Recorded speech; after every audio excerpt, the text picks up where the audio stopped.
ebigenda maaso mu nsi obiraba oba obissaako ebirowoozo entalo musisi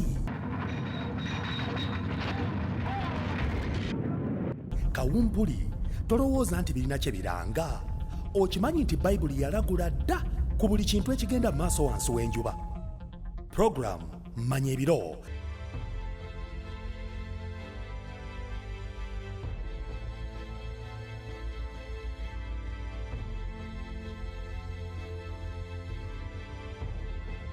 teweetaaga kugisubwa tuula tuyige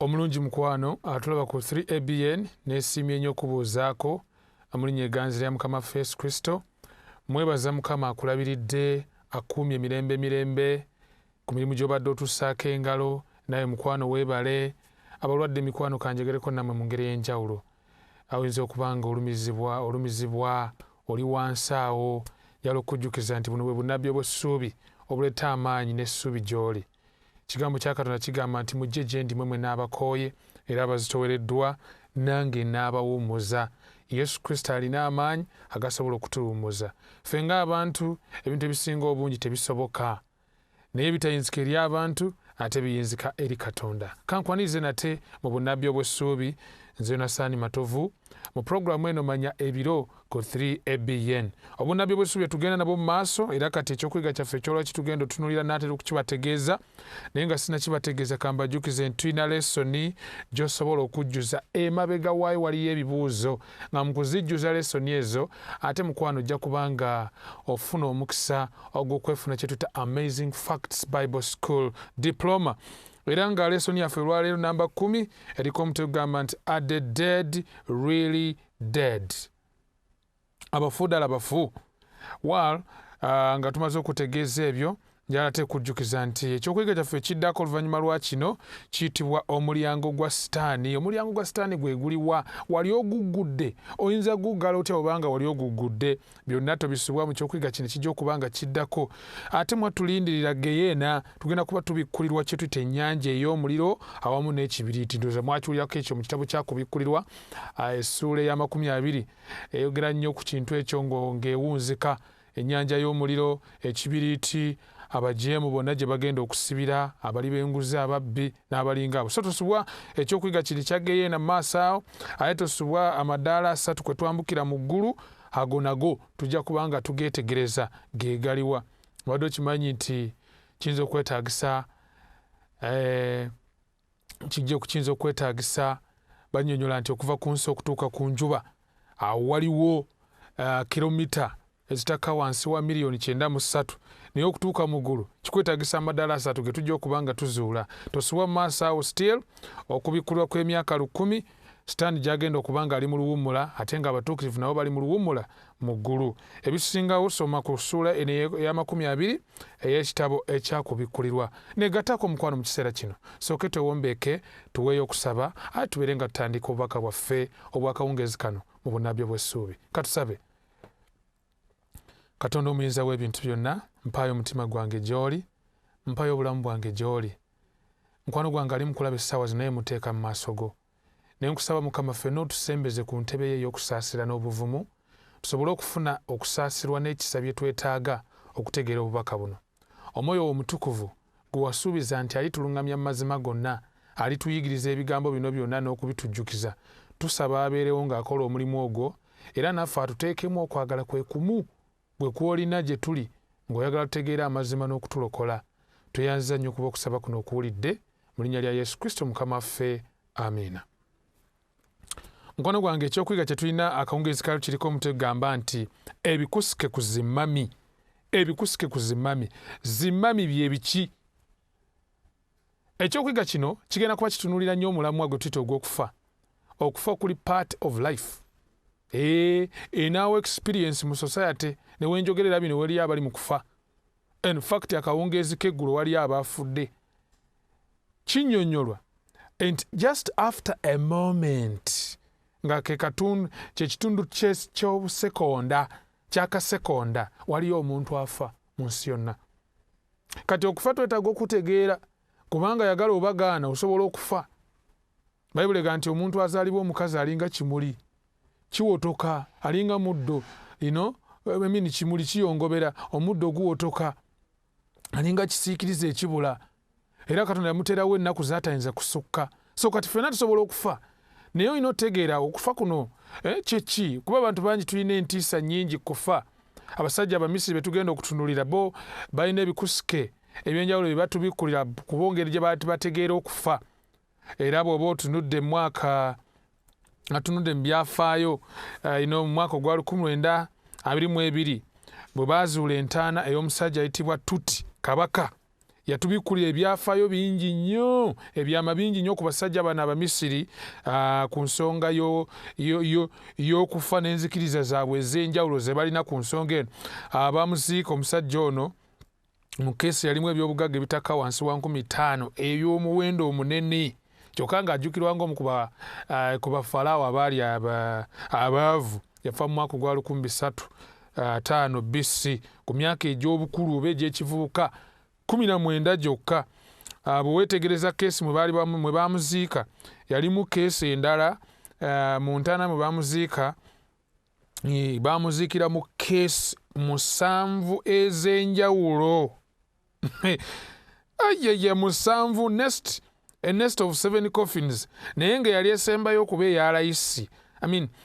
Emu ku zo yali ejjudde zaabu mwereere, era bwe weetegereza akalevu kakalaga nti yali muvubuka ddala kaali kalevu ng'olaba kuliko n'ekigambo. Akalevu ako katujjukiza katonda waabwe, katonda w'abafu ayitibwa Osayirasi. Abasajja bano Abamisiri bakkiriza nti omuntu bwe yali ng'afudde ng'atwalibwa mu nsi endala, ng'atwalibwa mu nsi endala ey'abalamu. Mbukegamba oli omusajja gwe bayita Ferryman oba omugoba w'ekyombo yamulindanga ku River Nile, tugimanyi bulungi nnyo nga olwaleero ye gwe mugo gwakiira, n'amusisinkana. Kati bwe yamusisinkananga mwattu nga bakwatagana nga amusaabaza, olugendo nga lwolekera mu bulamu buli obwewala. Kati kabaka ono Tuti kabaka King Tuti oba Tito, ffe twandimwise Tito katubyanguye, bwe bamuziika mu ntaana yali mwetegefu ayolekere mu bulamu obwo. In fact bw'oba weetegereza obulungi luumu mwe baali bamuziise mwali mulimu amaato nga mulimu kwegamba ebyobugagga bino ebyenjawulo, kweganga asaabala, baakakasa nti agenda kusaabala bulungi agende mu bulamu obulala, obulamu obwo ng'omaze okufa. Life after life, life after death. Era ojja kwesanga nti abasajja bano Abamisiri baafangayo nnyo okuziraga omulambo kuba okugukaza. Lwaki Abamisiri bano baafangayo okukaza omulambo? Ansa yaabwe ey'amazima ojja gisanga eri nti bakkirizanga nti bambi omuntu bw'aba afudde, omwoyo guno gwo gwasigalanga mulamu, nti era gwetaaganga omubiri okusigala nga gukaziddwa basinkane eyo. Kiraba abo Abamisiri bwe bakkiriza, so nga ne wano e Buganda tulina endowooza bwetyo. Fakiti bw'owulira engero zaffe ze tugera nti abaziika abafu okumpi babaleetera okululuma, abaana bagamba nti ati yagenze ewa Ssenkaaba, yagenze ku Lukuusi n'ebiringa ebyo. So ebibuuzo ebyenjawulo bitandika okusituka ku mulamwa guno ogw'okaza emirambo. Kyokka ate ng'ekyewuunyisa so ng'ate era kituufu, Obukristaayo bwe bwajja e Misiri, enkola y'okuziraga emirambo neetandika okusereba mpola mpola. Kati neebuuza ekibuuzo nange naawe ekyenjawulo weebuuze ddala, what did the Christians teach the Egyptians ekyabaleetera okubanga they do begin to stop mummifying the bodies, nga batandika okendeeza oba okuserebya guli omulimu ogw'okubanga bakaza emirambo? Biki ebyo Abakristaayo bye baatendeka abasajja bano Abamisiri? Kiki ekituuka ku bantu bwe bafa? Question, bagenda mu ggulu? Ekibuuzo, bagenda mu Geyeena oba bagenda mu Purigatori? Nze mbuuza, oba tebalina gye balaga? Abalala babuuza nti bafuusibwa. Ye abaffe kambuuza ekibuuzo, eriyo obulamu ng'omaze okufa? Eriyo obulamu ng'omaze okufa mukwano? Bayibuli ebuuza ekibuuzo kye kimu mu kitabo kya Yobu essula 14 olunyiriri olw'ekkumi lugamba nti omuntu bw'afa aliba mulamu nate? omuntu bw'afa aliba mulamu nate? Tulagewa tugende mu bayibuli oba tugende mu buwangwa bw'abantu? Because culture weeri nene bayibuli gyeri. Nze naawe nzikiriza nti wandyagadde mu kifo ky'okugenda eri Abamisiri tugende mu byawandiikibwa, kubanga eno bayibuli ekigambo kya Katonda erimu amazima gasobola otufuula ab'eddembe. Fakiti Yesu Kristo agamba nti nze nina ebisumuluzo eby'emagombe n'okufa, kubanga nali mulamu, ndi mulamu eyali afudde, laba ndi mulamu emirembe gyonna. What does this mean? Yesu Kristo has the full wisdom about what happens to a man when he dies. Kristo alina sayansi yenna, era njala okubategeeza ku kibuuzo kye tuli mu kwebuuza nti omuntu bw'afa aliba mulamu nate. Ekyama kino ekikulu eky'emirembe n'emirembe ekize kibobbya abantu omutwe, ekize kibobbya abantu omutwe. Abasajja Abamisiri bano bagezaako okulaba nga nabo bakitegeera naye ne kirema. Amawulire amalungi agaliwo gali nti bayibuli ekigambo kya Katonda esobola okutuyamba okukinnyonnyoka. Omuntu bw'afa aliba mulamu nate ye oba nedda? Manje tuwangaalira eyo tulina abatuuze bangi abakkiriza oba abalowooza nti omuntu bw'afa y'enkomerero ye, teri biddako. Abalala bagamba nti bw'ofa ng'okusala omusango kutandika gy'oli. In fact, I remember someone told me nti wawo gy'otuuka nga abakuzise bamaze okuvaawo, omusajja n'alyoka aleeta ennyondo ng'avuddeeyo mu nsi eyo mu ggulu, bamalayika bajja babiri ne bakuba ennyondo n'okukka wansi mayiro 750 n'ebiringa ebyo. So we want to find out ekituufu kyeki. Katusookeddemu ekibuuzo kino, omuntu bw'afa aliba mulamu nate? Bayibuli etwanukula etya? Isaaya 26 olunyolo 19 lugamba nti abafu bo baliba balamu, emirambo gyange girizuukira. Muzuukuke muyimbe mmwe ababeera mu nfuufu, kubanga omusulo gwo gulinga omusulo gw'oku middo, n'ettaka liriwandula abafu. Abafu bo bagenda kubeera balamu. So Bible is very clear. Omuntu bw'afa aliba mulamu. Naye kati ekibuuzo kijja, weero tumaze okukiraba okusinziira ku kigambo kya Katonda ekitawobwa ekijjudde amazima nti omuntu bw'afa aliba mulamu. Question, aliba mulamu ddi? When? Abeera mulamu amangu ago nti bw'afa n'amala n'abeera omulamu? Nakugambye dda abamu bakkiriza nti bw'ofa ogenda mu ggulu, abalala bakkiriza nti bw'ofa ogenda mu Geyeena, abalala bakkiriza nti bw'ofa tewali wolaga, abalala baga nti olukomawo ofuusibwa.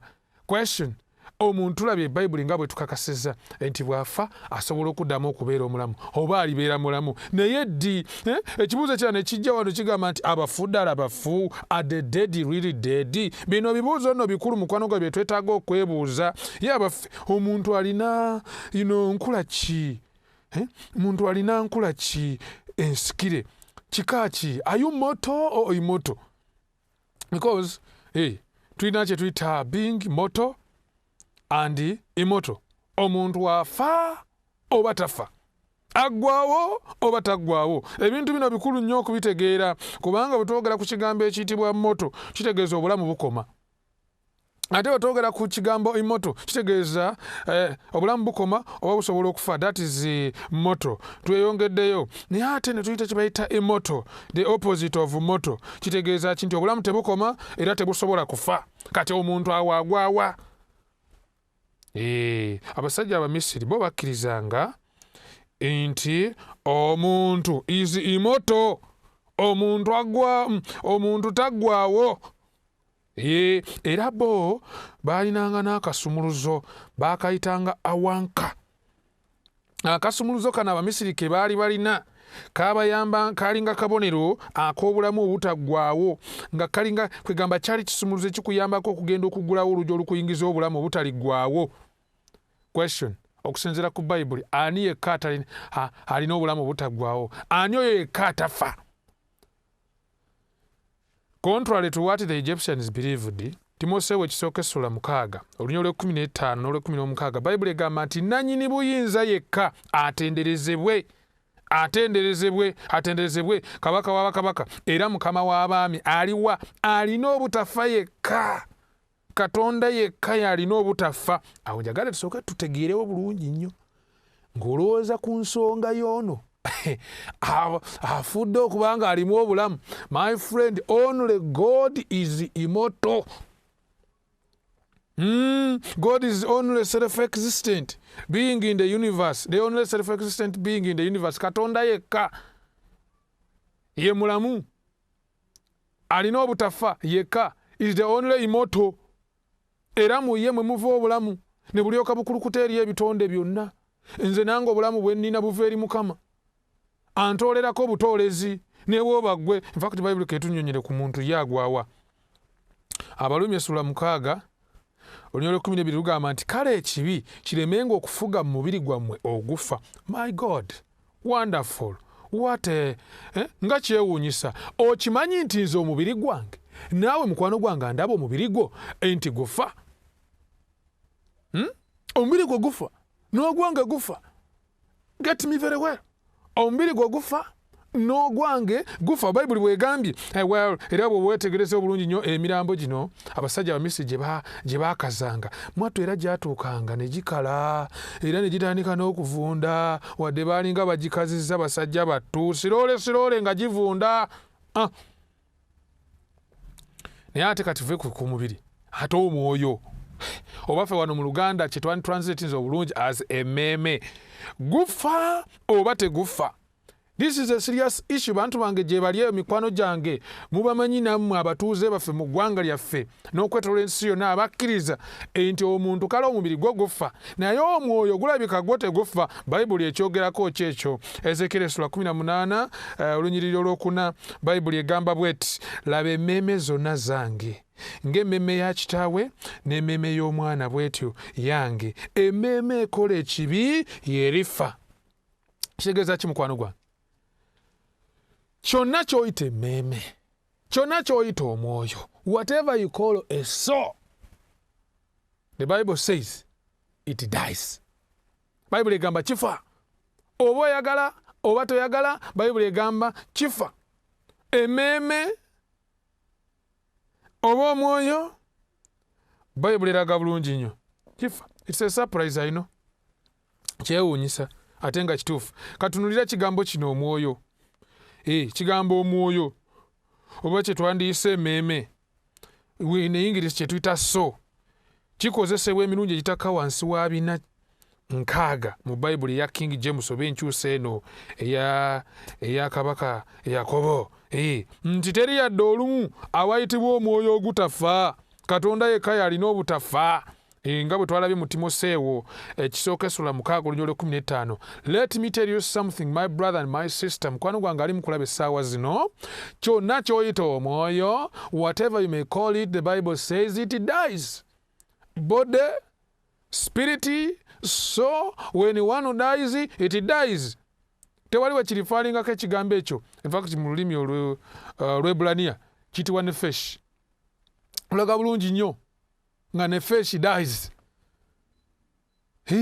Time comes and it dies. Tubula bagenda ofa mugeyena bagenda kufa omwoyo n'omubiri.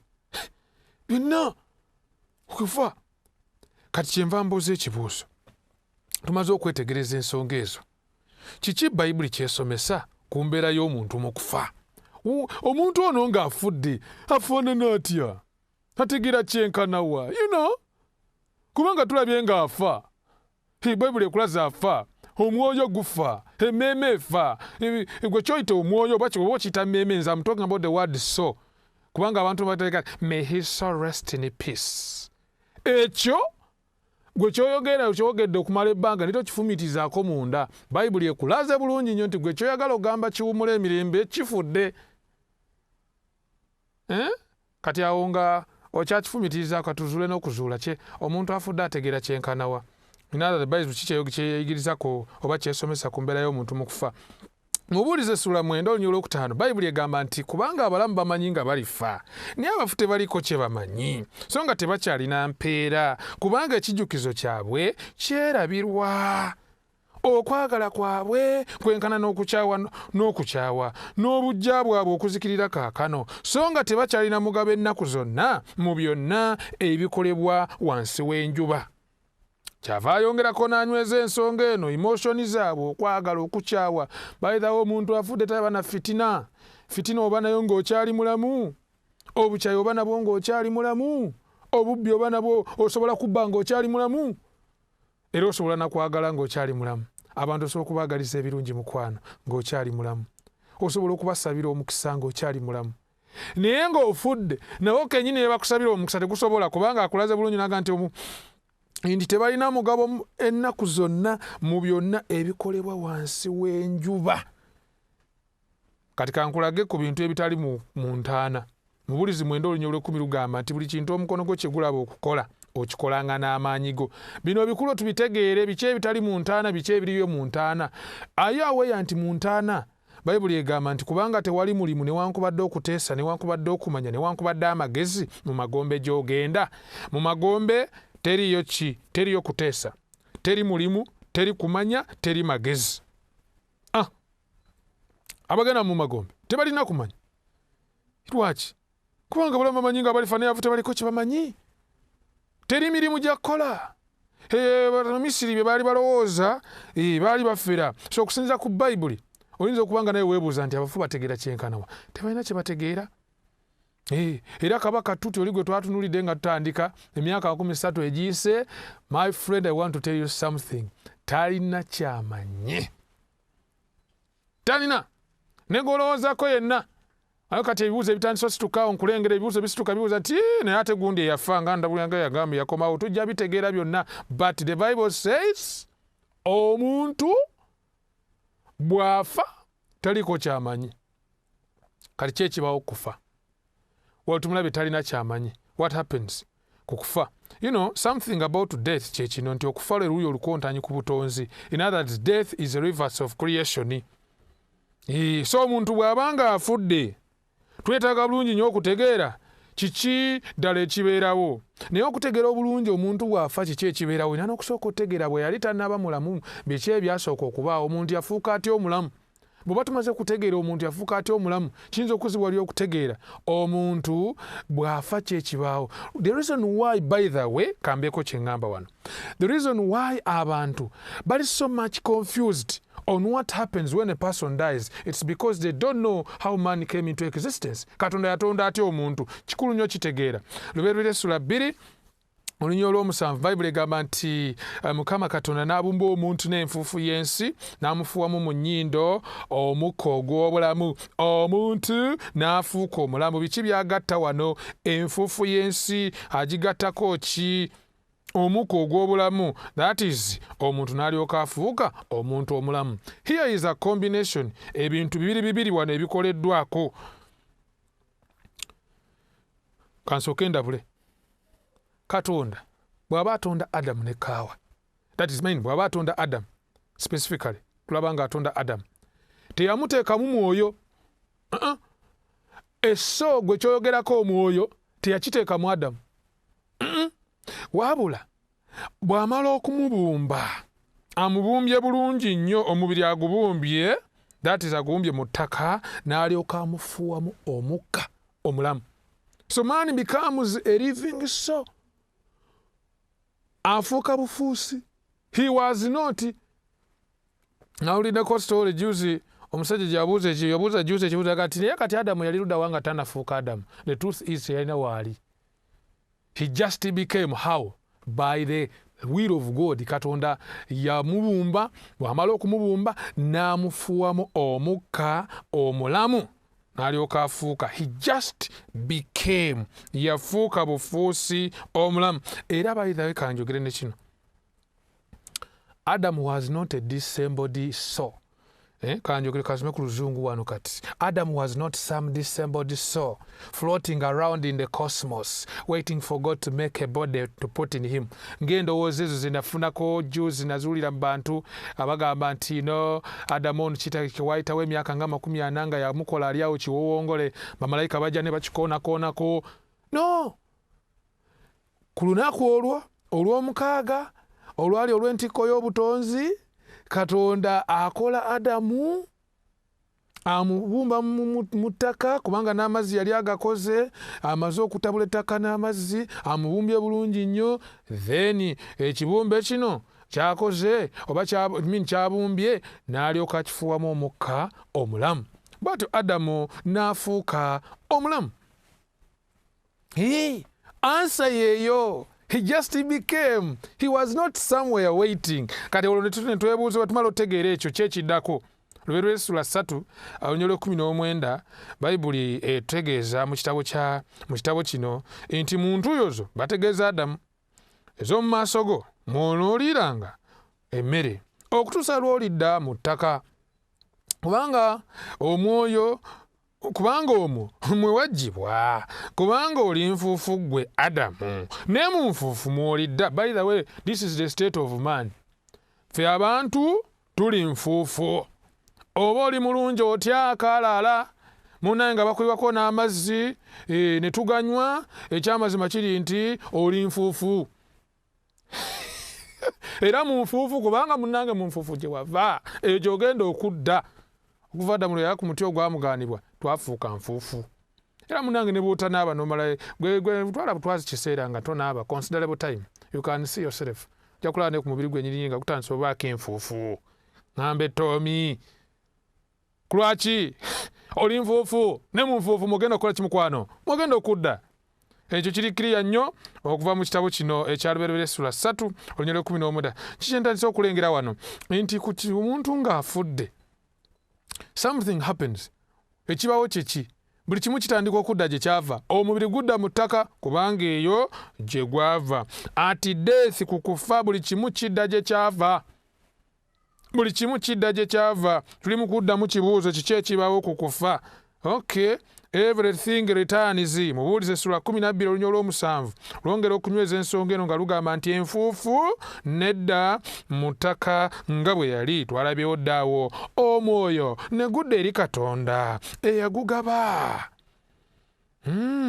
Omwoyo ne gudda eri Katonda oyo eyagugaba. So the dust returns to the earth.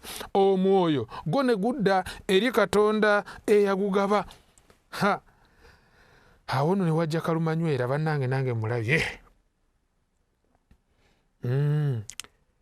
Naye sookuleke mukwano gwange okimanyi bwe kiba nga omukka omubiri gudda mu ttaka kuba gye gwafa, kitegeeza n'omwoyo guno gudda eri Katonda eyagugaba, gudda eri oyo gye gwava kubanga buli kimu kidda gye kyava. Ati death buli kimu kidda waakyo. Bibadde biri wamu gwoberewo, bwe byawukanamu toliiwo. Omubiri guzze gye gwava mu ttaka, omwoyo guzze eri Katonda eyagugaba. Awo wembulize ekibuuzo kiri kye nibadde nyala okubuuza naye kati nkirese bulungi naawe wakiteebereza dda nkulaba mukwano gwange. Kiki ekyava eri Katonda ku ntandikwa ekyamuleetera kiki ekyava eri Katonda ku ntandikwa ekyaleetera omuntu okuba omulamu? What's that? Today ku lunyiri lwaffe Olubeerera Essula 2:7 luga nti Mukama Katonda n'abumba omuntu n'enfuufu y'ensi n'amufuuwamu mu nnyindo omukka ogw'obulamu. Omuntu n'afuuka omulamu. Omuntu n'afuuka omulamu. Naye nga kikivudde ewuwe? Ekivudde ewuwe amufuuwamu. Otegedde n'amufuwa mu nnyindo omukka ogw'obulamu. Kati omukka guno ogw'obulamu gwe mwoyo ogudde eri Katonda ng'omuntu afudde. Yobu kyava akinyweza mu Yobu Essula 2:7 Olunyolo 3 agamba nti kubanga obulamu bwange bukyali bulamba mu nze n'omwoyo gwa Katonda guli mu nnyindo zange. Omwoyo gwa Katonda oguli mu nnyindo za Yobu. It's not the Holy Spirit. Simbuyaga. Here is omukka ogw'obulamu. Yobu gwayogerako oguli mu nnyindo ze. Kantunulira ekigambo kino omwoyo engeri gye kikozesebwa mu Bayibuli. In fact kikozesebwa mu Bayibuli emirundi egitakka wansi wa 377. Kigambo kino omwoyo kiva mu kigambo kya Lwebbulaniya ruach. I'm talking about the word spirit. Mu lulimi olw'Oluyonaani kitibwa pneuma, ne mu lulimi Olwebbulaniya kiyitibwa ruach. Kivvuunulwa emirundi egy'enjawulo. Tulabye mirundi 377 kujjo 117 ng'embuyaga oba empewo, 33 nga omukka, 227 nga omwoyo oba kye twandise omwoyo omutukuvu. So ruach omuntu ng'afudde, ruach omwoyo ogwo gudda eri Katonda eyagugaba. It's kind of a spark of life mugwe. eddayo eri Katonda kubanga okuliko ebanga hard disk ey'obulamu bwo bwonna, the entire compile record y'obulamu from the day you lived, you began to live oba watandika mu lubuto lwa maama wo until you die. Buddayo eri Katonda oyo eyagugaba. Fact kanjogere ne kino, si kintu tuli ku mwoyo, si kintu ekiri eyo ekyetongodde ekirowooza.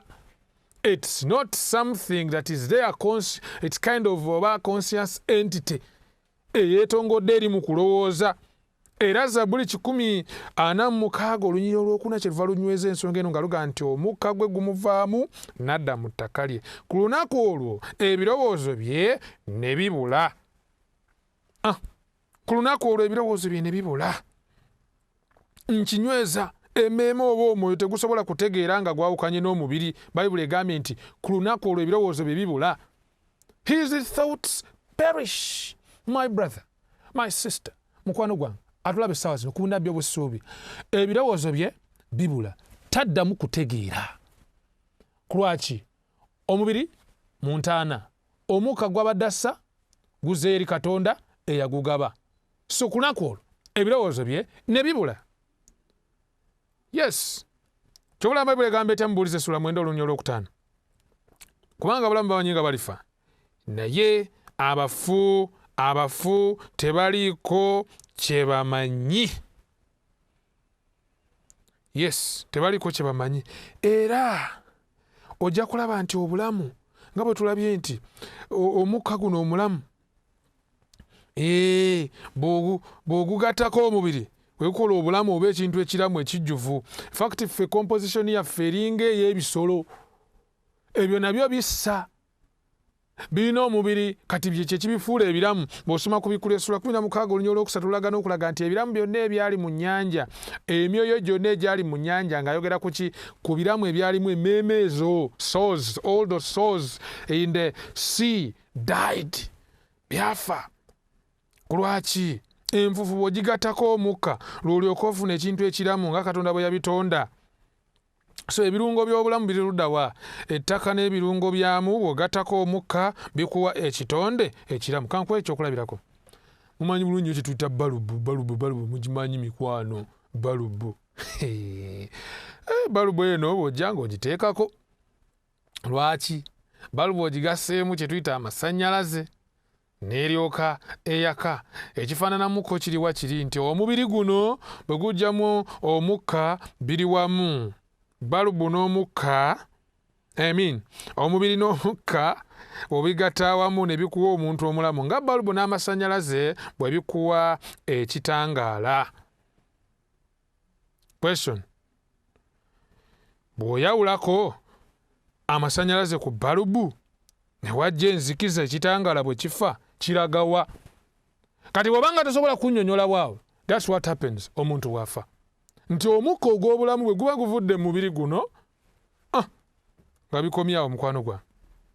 Obulamu nga bukomyawo, kyova olaba eri mu Lubereberye essula 3:19 lugambye nti muntu yezo mu maaso go mw'onooliranga emmere okutuusa lw'olidda mu ttaka, kubanga omwo mwe waggyibwa. Kubanga oli nfuufu ggwe ne mu nfuufu. My brother, my sister, mukwano gwange atulaba, eyo gy'ogenda okudda. Ku nkomerero buli kimu kidda gye kyava. Buli kimu kidda gye kyava. Buli kimu kidda gye kyava. Adamu yagenda mu ttaka, yaddayo mu ttaka kubanga eyo gye yava. Era eyo omusajja wattu gy'ali okutuusa ddi? By the way, kikulu okukyebuuza. Abafu bali luddawa? Where are they? Okusinziira ku Mukama waffe Yesu Kristo, Yokaana essula 5 olunyiriri lwa 28 tukakula 29, Bayibuli egamba nti temwewuunye ekyo, kubanga ekiseera kijja bonna abali mu ntaana lwe baliwulira eddoboozi lye, lwe bagenda okuwulira eddoboozi lye bakole ki? Ne bava mu luddawa mu ntaana. Abo baakolanga ebirungi balizuukirira obulamu, n'abo baakolanga ebitasaana balizuukirira omusango. Era okuzuukira kwe tugenda kutunulira mu maaso awo, tukwetegereze bulungi nnyo okuzuukira okw'abalamu, okuzuukirira obulamu n'okuzuukirira omusango. Naye what we are looking at here is nti abantu basigala mu ntaana okutuusa ku kuzuukira. Naye ababuulizi abamu nze wano sikkaanya nammwe n'oyigiriza abantu nti omuntu bw'afa nga mulungi agenze mu ggulu, ate bw'afa nga mubi agenze mu geyeena. Ekyo Yesu kyayigiriza. Yesu akugambye bajja kuvaamu muki? Mu ntaana, kuba kati mwe bali. So oli bw'abuuza ekibuuzo nti bali ludda wa abafudde, Bayibuli n'eryoka ekugamba nti bali mu ntaana. Era abannaye njala okubeegattako mwena abakirabye edda nti essaawa zino teri muntu n'omu afudde ali mu ggulu, ali mu purigatorio oba mu geyeena, wabula Bayibuli etukakasa bulungi nti abafu okusinziira ku Yesu Kristo Mukama waffe bali mu ntaana. In fact tebagenda nayo, ffe tubatwalayo. Tumaze okugolola bulungi akaba ntukusiba, teekako wano ne mu nnyindo nteekamu, tegedde nteekamu keesi. Abaisiraamu bo bateekamu, bakutwala mu kamunaani tebakuteeka na mu keesi. Embeera efaananako bw'eti, tukutwala si gwe weetwala. Era Yesu bw'agamba nti bali mu ntaana baatwalibwayo sitedde nnyo. Kati bw'omala okuwulira ebyo nkumanyi oyagala kutandika okulowooza ku musajja oli omugagga ne Laazaalo eyalinga asabiriza obusabiriza ng'ali ku mabbali awo. Sitole eno yeewuunyisa. Yesu Kristo yagitegeeza abasajja Abafalisaayo. Sitole eno ereese okubagana empawa kw'amaanyi ku nsonga gye ndi mu kwogerako. Very important to note. Kuba muntu bw'amala okuwulira ebigambo nga bino naga nti naye ate nkusinziira ku Yesu Kristo nga yagera bw'ati ne bw'ati. Katugendeyo mu Luka essula 16 olunyi olw'15 tukira ku 31. Yesu Kristo wanayogera n'Abafalisaayo ng'abagamba nti mwe muumwo Abafalisaayo abeefuula abatuukirivu mu maaso g'abantu, naye Katonda amanyi emitima gyammwe Abafalisaayo, kubanga ekigulumizibwa mu bantu kya muzizo mu maaso ga Katonda. By the be careful. Ebintu ebisinga obungi abantu bye batendereza mu maaso ga Katonda bya muzizo. Ebintu obusinga obungi abantu bye basembeza ate mu maaso ga Katonda bya bulimba. Ebintu ojja kulaba bulabi bantu nga bonna bakuŋŋaana baga nti ffe tugenze kusinza ku Sande nga ate mu maaso ga Mukama ate kya muzizo. Ku lwaki ye agamba nti jjukira olunaku lwa Ssabbiiti okutukuzanga. Ennaku mukaaga okolanga emirimu gyo gyonna, naye olunaku olw'omusanvu ye Ssabbiiti eri Mukama Katonda wo. So ebintu ebimu bye tugulumiza ate mu maaso ga Mukama bya muzizo. Abafalisaayo baayigirizanga bulombolombo ng'ate Yesu Kristo ayigiriza mazima. Kati awo ne watandika okubaawo okubagana empawa n'okwawukanamu okw'amaanyi. Abafalisaayo abo tebaayagaliranga ddala mazima, bo nga baagala bulombolombo bwabwe. Era mbadde nsomako wano mu Companion Study Bible ku peegi 1483 ya Zonda Publishers. Agamba nti kuno kwe kweyongerayo kw'ekitundu ekyokubiri Mukama ng'ayogera eri Abafalisaayo ku bulombolombo bwabwe. Here is Yesu ku kye yayogera, he was trying to speak from their very source of obulombolombo. Fact yagamba nti teruyitibwa lugero kubanga lulimu ebyokulabirako ebya ddala ng'Abafalisaayo n'obulombolombo bwe bajja e Babuloni. Ekitegeeza olugero luno ne science alulimu. First of all, bano abasajja Yesu alugera ng'alukozesa naye nga ali mu kukoona ku bulombolombo bwabwe bwe bajja e Babuloni. Ate Abababuloni bo baali babujjawa? Ekyamazima kiri nti Ababuloni bo baali babujja Misiri, kuba twalabye dda nga Abamisiri baalina endowooza ekontana ne Bayibuli ku nsonga eno ey'okufa. Kyetuva tuleeta ekibuuzo ekigamba nti Yesu bino bye yayogera lwali lugero oba byali bigambo bya ddala? Was it a real passage, you know, what we call a literal passage, or it was just a parabolic? Kati kankwe ensonga ezikakasa nti this was just olugero. Era si kintu kyoyinza osinziirako okuzimbirako theology. Akontana n'ebyawandiiko bye tuzze nga tulaba. Let me give you one reason. First of all, mu kifuba kya Ibulayimu. Kubanga Laazaalo bw'afa Bayibuli egamba nti n'agenda mu kifuba kya Ibulayimu. Question. Abalokoleddwa ffenna tugenda kubeera mu kifuba kya Ibulayimu, if that is real. Ffenna tugenda kubeera mu kifuba kya Ibulayimu. Kirowoozeeko. Sekendire. Emboozi wakati w'abali mu ggulu ne mu geyeena. Sebe emboozi egenda mu maaso. Ogisoma mu Bayibuli eyo nti abamu bagenda kubeera nga mu geyeena nga banyumya n'abali mu ggulu. Tikiriyo. Okulaga ki this is just a parable. Luno lugero bugero. There is nothing like that. Bible etukana okugamba nti abagenda okubeera mu nsi empya abali mu ggulu n'ebirowoozo byabwe tebigenda kuddamu kufumitiriza ku byayita. Nothing like former things. So emboozi wakati w'abali mu ggulu n'ebintu byonna byongera kakasa kiri kyenjogerako. Ekirala okubeera n'omubiri mu geyeena. Bible eraga bulungi nti abagenda okubeera mu geyeena omubiri gwabwe gugenda kwokebwa. Afuuke evvu. Kati wano bakulaga omusajja ali mu geyeena tavaayo alina omubiri. Kankuweyo by the way ensonga endala ekakasa nti luno lwali bugero. Tondo ly'otuzzi. Kubanga ono omugagga agamba nti tegeeza oyo Laazaro akwateko mu mazzi ansindikire ku ttondo ly'otuzzi eno naye ndi bubi. Ddala bw'oba oli mu muliro wandisabye ttondo lya tuzzi. Nze singa mbadde nze nga bya ddala ndi eri ndi mu muliro nga noona ali mu ggulu tunyumya nanenga ne munnange lagira Atlantic Ocean ekulukuta engejje eno gye ndi. Yes, singa byali bya ddala. To show you very well nti all of these are facts ezikakasa nti luno lwali lugero. Toyinza lwesigamako kuzimba theology agamba nti omuntu bw'afa asigalamu akategeera nti oba bw'afa agenda mu geyeena oba mu ggulu. Ero lwali lugero. Abasajja Abafalisaayo eno yali ndowooza gye baali bafuna okuva mu Babulooni. Ababulooni baali bagijja mu Bamisiri. Ati olugero lwaki Yesu yaluleeta. Yesu agamba bw'ati nti Ibulayimu wano mu kifaananyi gw'oyogeza n'agamba nti bwe batawulira Musa ne bannabbi era newankubadde omu ku bafu bw'alizuukira talibakkirizisa. Never. Moses and the prophets abatuyita abajulirwa ababiri endagaano enkadde n'empya Bayibuli bagirina. Bayite bw'otakkiriza Bayibuli kyeyigiriza ku kufa. Omuntu ne bw'alizuukira okuva mu ntaana tolikitegeera. Tosobola. Engeri yokka Katonda gy'ayitamu okututegeeza amazima amakusike ku bintu nga bino kufa, ebintu nga geyeena, ebintu nga sabbiiti, ebintu nga kubatiza n'ebiringa ebyo. Bayibuli ekigambo kye. Era Bayibuli egamba nti bwe mutakkiriza Musa ne bannabbi ekigambo kya Katonda Bayibuli omuntu ne bw'yandizuukidde. Bayibuli njukira bulungi nnyo ng'omuntu yazuukira. Bamuyita Laazaro yazuukira bulungi naye newankubadde Laazaro yazuukira. The truth is tebakkiriza. Tebakkiriza. Tebakkiriza. Okulaga ki?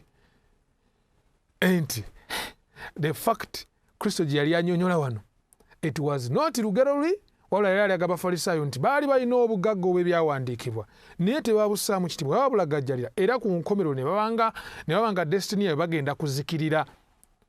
Kwekozesa bulungi nnyo endowooza gye baali bayingiddemu gye baali bafunye emitima gyabwe ey'Ekibabulooni ey'Ekimisiri abayigiriza amazima amakusike ku destiny yaabwe because of what they have chosen. Batadde ku bbali ekigambo kya Katonda ne bawambagatanya obulombolombo. Kale nno bwino oyo ng'omaze okumulaba njala okujjukiza Bayibuli nga bw'egambye ekigambo kya Katonda kiweetaaga okukkiriza ku kufa. Kigamba kubanga abalamu bamanyi nga balifa naye abafu tebaliiko kye bamanyi. In fact Bayibuli eyongera n'okuyigiriza nti okufa kwebaka. Lowooza onziremu ayi Mukama Katonda wange. Zaburi 13:3 yakira amaaso gange nneme okwebaka okufa. Emirundi egitaka wansi wa 5 mu Bayibuli tulabanga okufa. Bayibuli ekuyita kwebaka. Yobu 14 olunyiriri olw'12 lugamba nti bw'atyo n'omuntu agalamira n'atayimuka okutuusa eggulu eritalibaawo nate tebalizuukuka. Ekitegeeza okufa Bayibuli ekukubira ekifaananyi nga kwebaka. Omuntu ategeera kyenkana mu kwebaka tewali. In fact ne Yesu Kristo yennyini bw'osoma Yokaana 11 olunyiriri olw'11 tuka ku lw'14 naye kennyini yagamba nti naye Yesu yayogera ku kufa. Yayogera ku kufa kwa Laazaro naye bo ne balowooza nti yayogera ku kwebaka kwa tulo. Era ku lw'14 alyoka abagamba nti n'ababuulira lwatu nti Laazaro afudde. Lazarus is dead. Wano gwaffe Laazaro afudde. Era Yesu yennyini mu maanyi ge ag'ekitalo bw'osoma Bayibuli wano eraga ye yennyini yamuzuukiza Badde nsoma wano mu Yokaana sura 11 olunyolo lwa 3 lugamba nti Yesu n'agamba nti mujjeewo ejjinja maliza mwanyina muwoolye yafa n'amugamba nti mukama wange kaakano awunya kubanga yakamala ennaku 4 nambirira. Gwe tomulabanga awunya mini ennaku 4 namba. Yesu kiki yakola? Olunyolo lwa 43 lugamba nti bwe yamala okwogera bw'atyo n'ayogerera waggulu n'eddoboozi ddene nti Laazaalo fuluma ojje, Laazaalo fuluma ojje. Naye kimu ku byewuunyisa ku Laazaalo ng'azuukidde teyalina mboozi yakunyumyako gye yali ava. Can you imagine? Teyalina mboozi yakunyumyako gye yali ava. Okwogera okulaga ki? Enti ekyamazima kiri nti omuntu bw'afa taliko kyamanyi. Of course we know waliwo exceptions Bible zeetuwa ez'abantu abali mu ggulu. Abamu tebaalegana kufa nga bagenda. Okutwala ekyokulabirako ng'ekyomusajja Enoka bw'osoma Lubereberye sura 5 olunyiriri lwa 24 n'Abaebbulaniya sura 11 olunyiriri olw'okutaano. Omusajja omulala Eriya bw'osoma Bassekabaka ekyokubiri essula 2 Bassekabaka ekyokubiri essula 2 ojja kulaba ng'Eriya naye yagenda mu ggulu nga taleze kufa. Ate ne wabaawo omusajja omulala gwe njagala ennyo, omusajja ono bamuyita Musa. Musa ye yafa ate Katonda n'amuzuukiza. Ayimu atusinga teyagoberera amazima ga Bayibuli yandifuuse naye bandimukazizza Emisiri kuba gye yali. Naye munaaye okumanya nga abasajja bano baddala mu ggulu gye bali. Bw'osoma Luka essula 9 olunyolo lwa 3 lulaga bulungi nnyo nti Eriya ne Musa bajja ne bakyalira Yesu Kristo ku lusozi luli olw'okufuusibwa mountain of figuration, transfiguration. Era bano Peetero, Yokaana ne James baamulabira ddala. Baalabira ddala Musa ne Eriya. Kiki njagala okunyweza? Bakindese story eno. Eriya ne Musa batulaga ekifaananyi eky'abantu babiri abagenda mu ggulu. Eriya abo bagenda okubanga tebaleze kufa ng'Eriya, ate Eriya abo bajja okufa Katonda abazuukize ku nkomerero. Naye lwaki mbadde njogera ebyo byonna nga ndi mu kunyweza fakiti eri nti Yesu Kristo yakkaanye n'abawandiisi ba Bayibuli bonna nti omuntu bw'afa aba yeebase. Taliko kyamanyi, taliko kyategeera. Kyenkanawa kye bategeera. Bayibuli etugambye tebaliko kye bategeera. Mubuulizi sula 9 olunyolo olwokutaano tebaliko kye bamanyi. Zabuli 10:15 olw'ekimu, Isaaya 3:8 olw'ekimu olw'ekimu, afu tebatendereza Mukama. Tewali ajjukirira Mukama mu kufa. Ebirowoozo byabwe bibula. All these things, these are facts to show you nti omuntu bambi bw'afa taliko kyategeera. Naye Eriya abatera okuga nti ate omubbi ku musaalaba. Awo nno we njagala okuwunzikira. Ate omubbi ku musaalaba. Omubbi ku musaalaba mazima Yesu yamugamba. Yesu yamugamba atya? Ndi nkugamba nti mazima nkugamba nti leero onooba nange mu lusuku lwa Katonda. What a problem. Byonna bye tubadde tuyiga biringa ebijungulukuse. Tolaba? Bali mu ggulu. Let me tell you, ekyo kiyita kizibu. There is another problem. Here is a problem. Yesu kennyini teyagenda mu ggulu. Ku lunaku olwo lwe yafa. Teyagenda mu ggulu. Ebyeriwo biraga bulungi nnyo nti ku lunaku olwokutaano lwali lwakuteekateeka Yesu lwe yafa. Olunaku olwa Saturday yali mu ntaana, olunaku lwa Sabbiiti ku Sande, olunaku olusooka mu wiiki lwazuukira. Olunaku lwazuukira olwa Sande, Bayibuli eraga bulungi nnyo ye kennyini ng'ayogera ne Maliyamu kuba Maliyamu yasooka okumulaba. By the way, for information, Maliyamu we Magdalena yasooka okulaba Yesu ng'azuukidde. Not any other. Yasooka okumulaba ng'azuukidde mu bantu. Olunyolo 17 mu Yokaana essula 20 lugamba kubanga sinnaba kulinnya mu ggulu eri kitange naye ngenda eri baganda bange obabuulire nti nninnya mu ggulu eri kitange era kitammwe eri Katonda wange era Katonda wammwe. That's it. Yali tannalinnya mu ggulu. Kati twebuuza nti Yesu bw'aba teyalimba nga n'omubbi ku musaalaba naye w'amazima nga n'omukyalo ono w'amazima nga bwe tubalabye Friday onooba nange mu lusuku sinnaba kulinnya mu ggulu. Then obuzibu buli luddawa? Let me tell you nga mpunzika. Obuzibu bwonna buli kuwa wooteeka koma. Kubanga bino ebitabo byawandiikibwa tebyawandiikibwa nga birimu obubonero bulize buyingira mu buyingizi, it has just become a development. I don't know mba nkyogere ntya. Olulimi lugenze lukula bukuzi. Niye si bwe kyali. Bw'oba weetegereza obulungi, olulimi luno terwalimu bubonero. Era wooteeka akabonero wakulu. It matters. Waba otadde akabonero. Kati otwala ekyokulabirako. Singa mpandiise bwe nti, Yesu n'amugamba nti mazima nkugamba nti leero onooba nange mu lusuku lwa Katonda. Leero onooba nange mu lusuku lwa Katonda. Can you see? Amakulu gavaayo. Yesu yali amuwa assurance nti okuwa olwaleero nkuwa obukakafu nti tuli baffenna mu nsi empya Katonda gy'ategekedde abamwagala. So si kumugamba nti tugenda ffenna mu ggulu bwe tumala okufa kati. No. Lwaki? Mu Bulizi 9:5 lwagambye lutya? Kubanga abalamu bamanyi nga balifa, naye abafu tebaliiko kye bamanyi. Olwaleero nze naawe mukwano gwange nga tuwunzika tulabye ffenna. Bwino ng'alikiriya. Bayibuli kyeyigiriza, ne tulaba n'abasajja bana Abamisiri bo kye baayigirizanga. Bayibuli eyigiriza nti omuntu bw'afa taliko ky'amanyi era essuubi lye liri ku lunaku luli olw'okuzuukira. Olaba ye Pawulo bw'aba awunzika ensonga eno agamba nti kubanga Mukama ffe yennyini aliko okuva mu ggulu n'okwogerera waggulu n'eddoboozi lya malayika omukulu n'ekkoodere lya Katonda, n'abo abafiira mu Kristo be balisooka okuzuukira. Abafiira mu Kristo be bagenda okusooka okuzuukira. Yes. Kati kambuuze ekibuuzo mukwano nga mpunzika. Ddala bwe kiba ng'omuntu bw'afa agenda mu ggulu oba agenda mu geena, kale katudde ku batuukirivu, bw'obanga bw'ofa ogenda mu ggulu, kati Yesu yeetaagira ky'okkomawo, agenda kujjawa?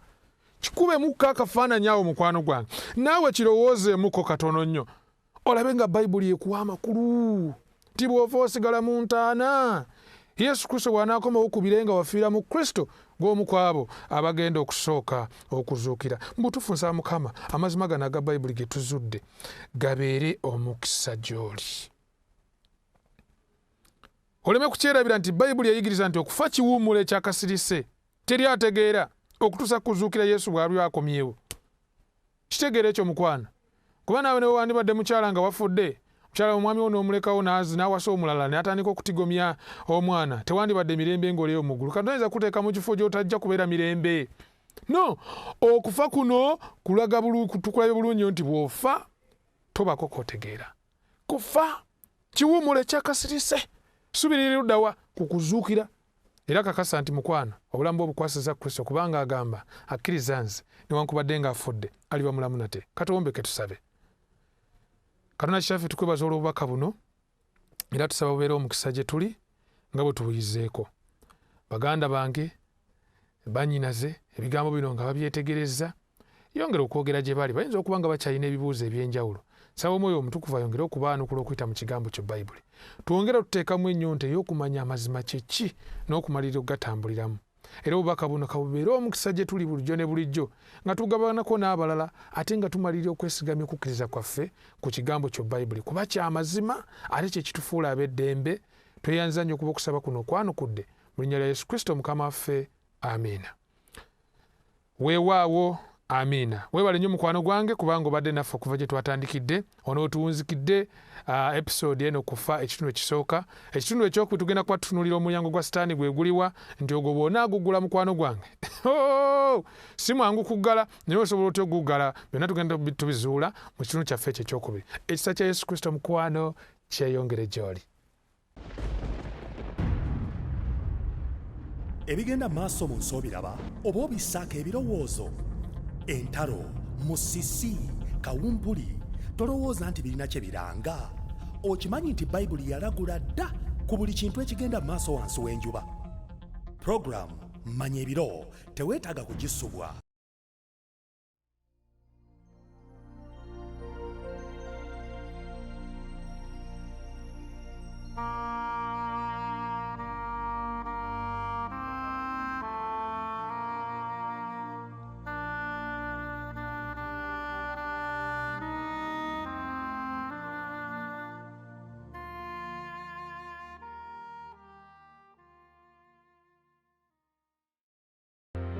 Nendaba malayika omulala ng'abuuka mu bbanga ery'omu ggulu ng'alina enjiri ey'emirembe n'emirembe okubuulira abatuula ku nsi na buli ggwanga n'ekika n'olulimi n'abantu. N'ayogera n'eddoboozi ddene nti mutye Katonda, mumuwe ekitiibwa kubanga ekiseera eky'omusango gwe kituuse. Mumusinze yakola eggulu n'ensi n'ennyanja n'ensulo z'amazzi. Ne malayika omulala owookubiri n'agoberera ng'ayogera nti kigudde, kigudde, Babuloni ekinene ekyanywesa amawanga gonna ku mwenge ogw'obusungu bw'obwenzi bwakyo. Ne malayika omulala owookusatu n'agoberera ng'ayogera n'eddoboozi ddene nti omuntu yenna bw'asinza ensolo n'ekifaananyi kyayo era bw'akkiriza enkovu ku kyenyi kye oba ku mukono gwe, oyo naye alinywa ku mwenge gw'obusungu bwa Katonda. Mu kiseera kino weetaaga amagezi agava ku nsulo ey'obulamu osobole okweteekateeka olw'ekyo ekijja eri ensi. 3ABN ezzegawanye okuwa essuubi eryo gyekuumireko. Omukisa omunene guzze gy'oli, gwe ne famire yo ne mikwano gyo ne balirwana abo, okuwulira n'okulaba ebigambo ebijjudde essuubi ery'obulamu obutabangusa obw'ekiseera kino. Ennyimba eziweweeza omutima ate ne zikuzzaayo mu kusinza Katonda ow'eggulu n'ensi.